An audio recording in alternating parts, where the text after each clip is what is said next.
Welcome back to Weekend Breakfast with me, David Bull. The time is just after 7:20 on Saturday, October the 22nd. Thank you very much indeed for your company, your comments, which are coming in thick and fast. I want to read a couple out, actually. Natasha Sinclair, good morning to you. Natasha says, good morning. How refreshing to see you about to start your show. It's time for common sense and reasoned discussion. Just what's needed in the current climate of political chaos, I'd say.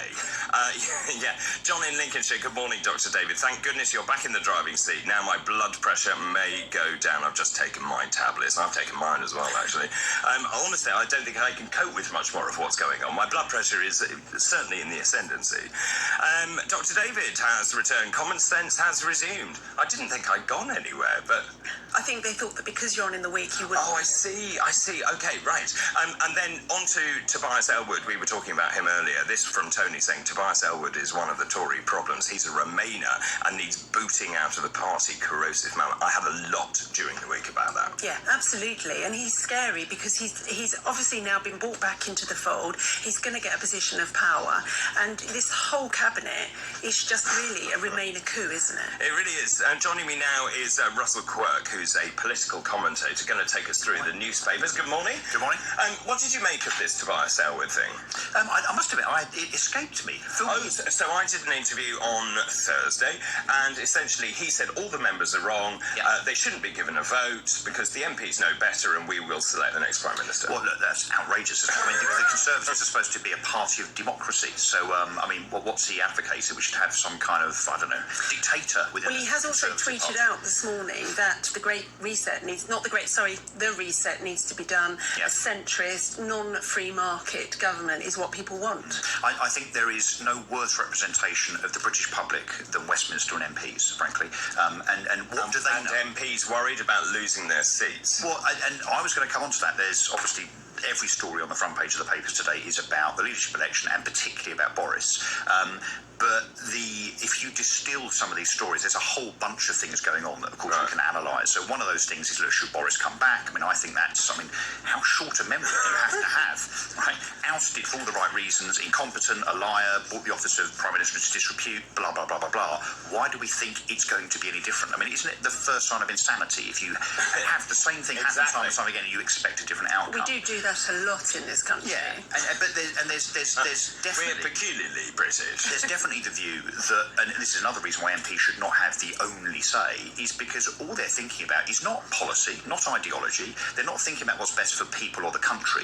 They are all, to a man and a woman, thinking about their own self-serving interests. Absolutely. They're all only thinking about, their seats. But you could see that in that interview. You could see the passion, the determination, really, to ensure that they are given the vote. But it's odd in that MPs, you think that Boris is their saviour. So Boris comes back, great campaigner, but actually he's not being backed as much as Sunak. So maybe that's because the MPs... Yet, yeah. Well, and of course he hasn't declared yet. I mean, obviously he said to some of his colleagues, look, let's do this and I'm going to come back. I actually think maybe there are some sensible MPs that, although I'm not a Sunak fan, I mean, I think actually he's too left of the Conservative Party. He's not a tax cutter. Looks like we can never cut taxes again, though, doesn't it, given the debacle over the last few weeks. But maybe they do believe that Sunak might be the safe pair of hands that the country and the party needs, which is why they're starting to back him. But look, if Boris goes to the membership, the 80,000 members, will he get it? No, sadly, I think he probably will, just because of this ridiculous view that we have that charisma and this kind of show business effect and the fact that it's a bit of a laugh means that he should be Prime Minister. I'm not so sure, because I think people are wiser. They like the showbiz thing, but also they know what he did, allegedly. Well, I think they still think that he is a hero because he delivered Brexit. Now, he's not the only... he didn't. He partially delivered Brexit. But we abandoned Northern Ireland. We've got a border in the Irish Sea, so it's not done. But he was the most vocal advocate of it. He was, but the thing is, if people think that he's going to come in and actually deliver that, then he might get the votes from the people, because there is a massive amount of people out there that want that, and they voted for him last time. But I think it's darker than that. Boris stands to make an awful lot lot of money as an ex-Prime Minister. And has started and already. has started to already. And we know that money is important to him. But the fact that he's prepared to put that on hold and come back and try and get back in says It's to to settle a me, score, isn't it? it's to settle a score. So again, our lives are at stake here, and we're talking about ego. And it's a game. Yeah, It's a game. It's just and it's ego. Boris trying to kind of, excuse the phrase, trump Sunak. Yeah, but it's because not they a don't get- funny game. Yeah, and that's another sub-story here in the papers around, well, people are advocating that Boris and Sunak should get together and kind of have some kind of pact. They hate each other. They hate each other. He stabbed him in the back. Yeah, it's never going to happen. It'll be Brown and Blair all over again. It'll be a disaster. But ironically, he may just act to get Sunak coronated next week, because if Penny doesn't get enough votes, which she may not because of this, it may just be Boris. You mean backfire? It may backfire. Yeah. He may just shoehorn Poor Rishi. Penny, eh? So always the bridesmaid, never the bride, I think. But No. the other issue, of course, is if Boris does come back and become Prime Minister, there's still the Partygate Exactly. investigation. So Indeed. one of the papers is saying here, very justifiably, he could be installed as Prime Minister and be out again by Christmas. So hence the question at the top of the show when I said, how many days there were till Christmas. I couldn't remember how many there were. 7 now. Prime Ministers till Christmas. Yeah, well, that's the point. 64 days to Christmas. How many Prime Ministers will we have? It's like an advent calendar. 4 or 5. Just keep opening them. And, who's the days? Revolving door. Yeah, well, exactly. I mean, it is extraordinary. But let's just pop through the headlines. So the Mirror, what do they say? The Mirror saying surely not again, and look, it's not often I deal with. It's not often I agree with the Mirror, but I have to say they're right. Surely they not are. again.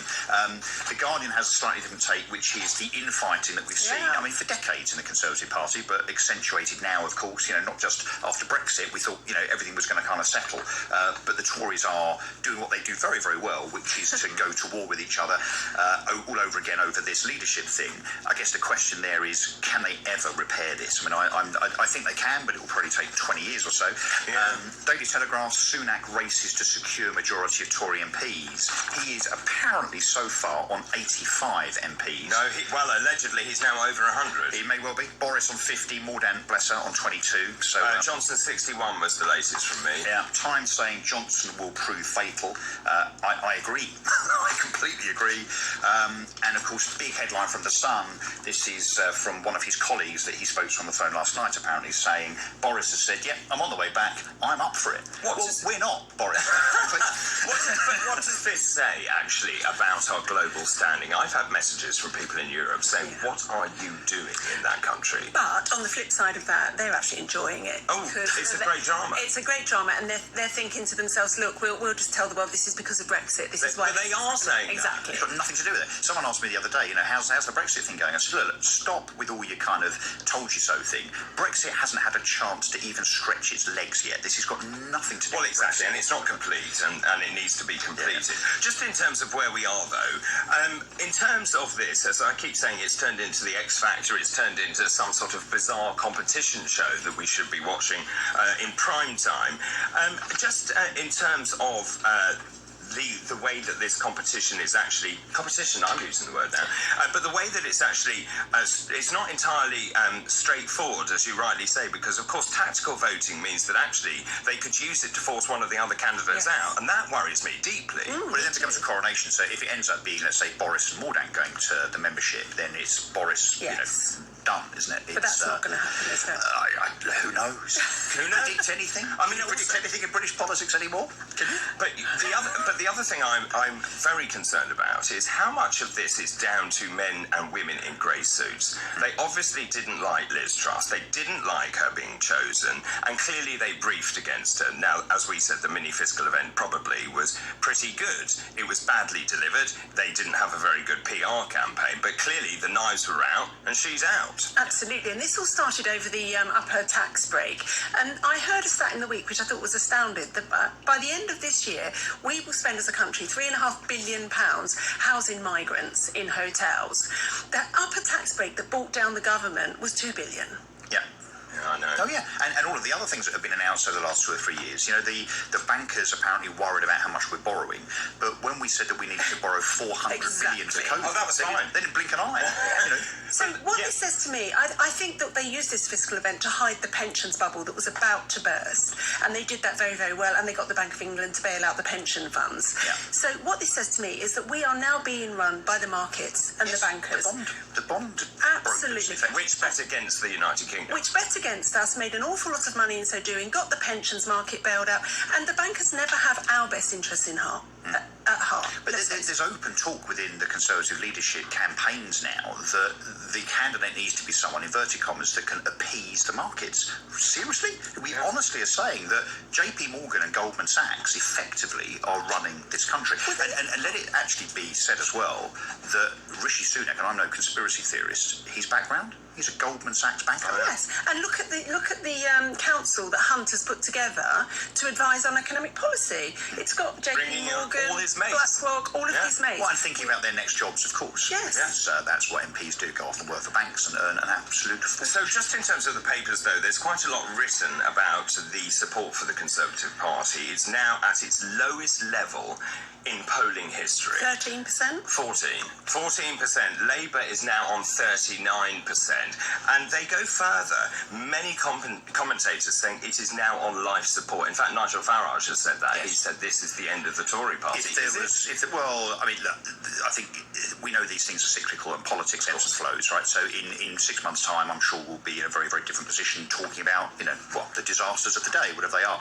But if there were a general election next week, and I know there's a huge call from the left for a general election, and of course... Not just the left. Well, but anyone that's not a Conservative will obviously be wanting a general election. No, that's obvious. I have always been a Conservative. I would view myself to be on the right. I would like an election. I think it's enough. And you know why I think that, Russell? We're in for dark times. We're in for a winter of discontent.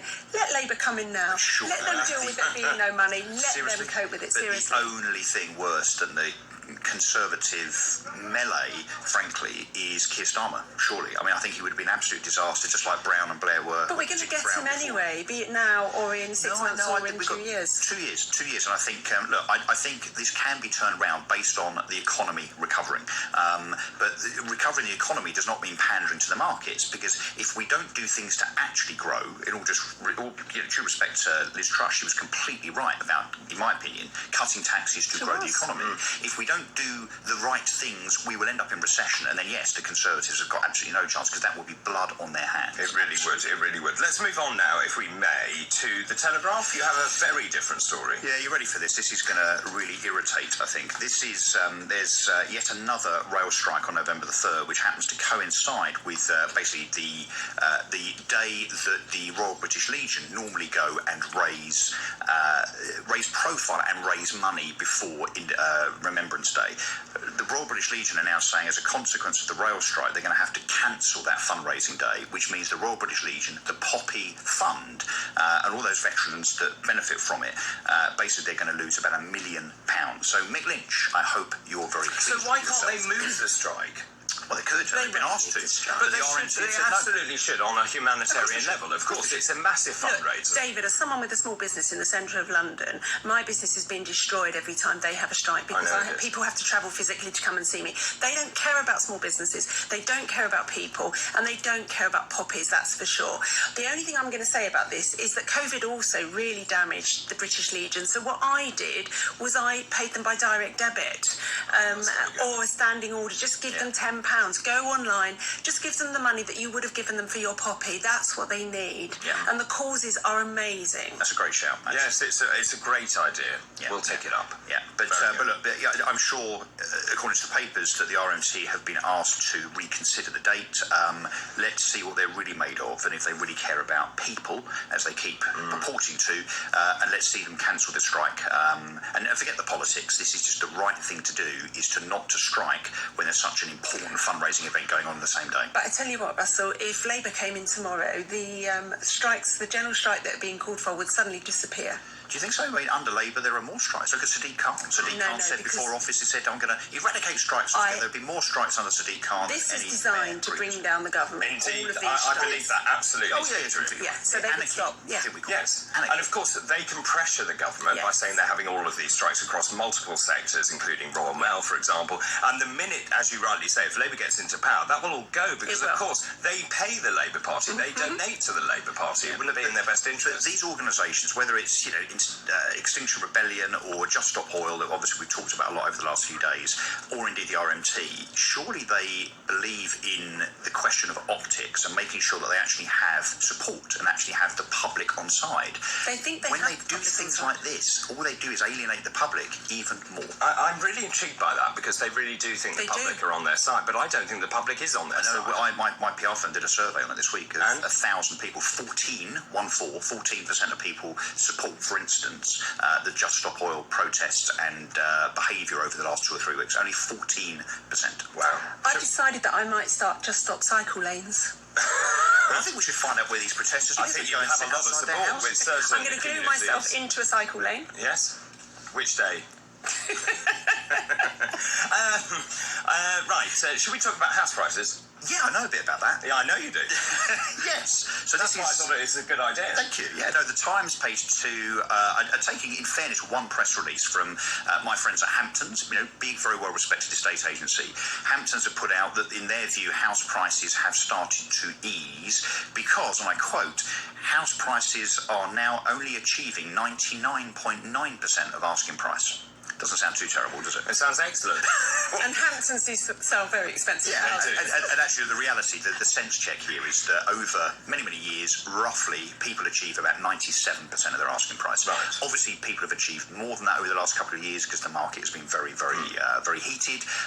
But to see a slight easing to 99.9%, I think most sellers can probably live with that. But we also saw house prices in rural communities sell much faster and for more money as people left metropolitan cities. And what we will now see, I talk a lot about what house prices are going to do over the next year or two. You and I were talking about this just now. Are you moving?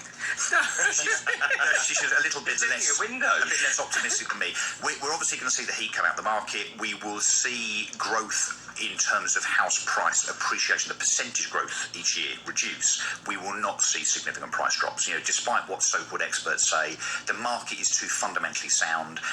And actually, even though we talk about interest rates being high, believe me, 3.5% to 4.5% mortgages as they now are, not 10%, as was said on Question Time. That was a fib, by the way. Yeah. Mortgages of 4.5% to 5% is normal. It's not bad. It's not terrible. And no, we're not going to see a price crash. It is. I think the difference, Russell, is you and I are both old enough to remember mortgage rates going up to 15%. I certainly remember it because I was mortgaged to the hilt at the time, so it was very painful. But I think the difference is that people now have to use so much more of their income to actually pay their mortgage. About 40% now. Yeah, so they have to have a bigger deposit. And, so a 5% interest rate now is very different to what it was 30 years ago. Well, I don't know, but also everybody has been stress tested. So the MMR, which came in a few years ago, which is effectively the test that lenders have to employ when they're underwriting a loan, seeks to make sure that if interest rates do go up, as they have, that people can afford it. So, I remain very optimistic. But I'm a property guy and I run a property PR firm. So some people might say I have a vested interest. Some might, and they'd be right. Let's move on to eco-mob fury. This is a fantastic story, this is, I think. Talking about Just Stop Oil. So in Germany, imagine an event with a load of Porsche cars sitting there on display, was then invaded by 9 Just Stop Oil protesters who proceeded to glue themselves to the floor around these Porsche 911s and Cayennes and so on. Nobody gets it. Fantastic. This is brilliant. So they're sitting there all smugly thinking, right, we're making our point here. Glued to the car. Glued to the cars on the floor. So the owners turned the lights off and went home, left them there. And they complained. The protesters have now complained that there was nowhere to go to the toilet. There was no food. Well, they can't get up because they're glued to the car. But they wanted bowls apparently brought over for their facilities. It is disgusting. But the funniest thing is the complaint the next day was that they were cold because the heating had been turned off. The irony being, this is Just Stop Oil that don't want any oil or gas or heating. You muppets. That's hilarious. I can't help feeling that this is what we should be doing, Russell. So they want to climb up the Kility Bridge, just leave them there. Carry on with the cars. So we said that last weekend, didn't we? Oh, was it? No, it was in Breakfast in the Week. Stop giving them the oxygen of what they want. Do they want to be covered? Did you see the Dartford crossing? I mean, this isn't... I would not advocate this, but the Dartford crossing, where the Morgan and, what was his name, Marcus, that's their real names, by the way. Morgan and Marcus scale the Dartford crossing and sit there for 36 hours protesting.